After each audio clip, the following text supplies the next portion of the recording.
மக்களே வணக்கம். நாம இன்னைக்கு ஆந்திர மாநிலத்துல சித்தூர் மாவட்டத்துல அரகொண்டா அப்படின்ற கிராமத்துல அர்த்தகிரி மலை மேலதான் நம்ம இருக்கோங்க. ஸ்ரீ வீர ஆஞ்சநேய சுவாமி கோவில். இந்த கோவில் பக்கத்திலே பாருங்க, இங்க ஒரு சின்ன ஒரு கோசாலா அமைச்சிருக்காங்க. இந்த கோவிலுக்கு வேண்டிக்கிட்டு அவங்க பிரார்த்தனைகள் தீர்ந்துச்சு அப்படின்னு சொன்னா இந்த பசுக்கள் தானமா கொடுக்குறவங்க இருக்காங்க இல்லையா, அந்த இடம் தான் இந்த இடம். இங்க பாருங்க எவ்வளவு அழகா இருக்கு. இத ரொம்ப அழகா இங்க மெயின்டைன் பண்ணிட்டு இருக்காங்க. இதை பார்க்கும் போதே இது பாருங்க பின்னாடியே வந்துட்டு இருக்கு. நீங்களும் இங்க வந்தீங்க அப்படின்னு சொன்னா சுவாமியை பார்த்துட்டு பக்கத்திலேயே இந்த கோசாலாக்கும் வாங்க.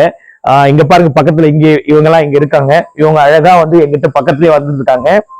இங்க பாத்தீங்க அப்படின்னு சொன்னா பாருங்க, ரொம்ப அழகா உட்காந்து சாப்பிட்டுட்டு இருக்காங்க. இவங்க பாருங்க அம்மா அப்பா புள்ள அது மாதிரி உட்காந்துட்டு இருக்காங்க. ரொம்ப சந்தோஷமா இருக்குங்க. இந்த இடத்துக்கு நீங்க அதாவது நீங்க காணிப்பாக்கத்துல வரசத்தி விநாயகர் கோயிலுக்கு வந்தீங்க அப்படின்னா அங்கிருந்து ஒரு 10 கிலோமீட்டர் தொலைவில் தான் இந்த அர்த்தகிரி மலை அமைஞ்சிருக்குங்க. இங்க நீங்க வந்தீங்க அப்படின்னு சொன்னா வீராஞ்சநேய சுவாமியை பார்த்த மாதிரியும் இருக்கும்.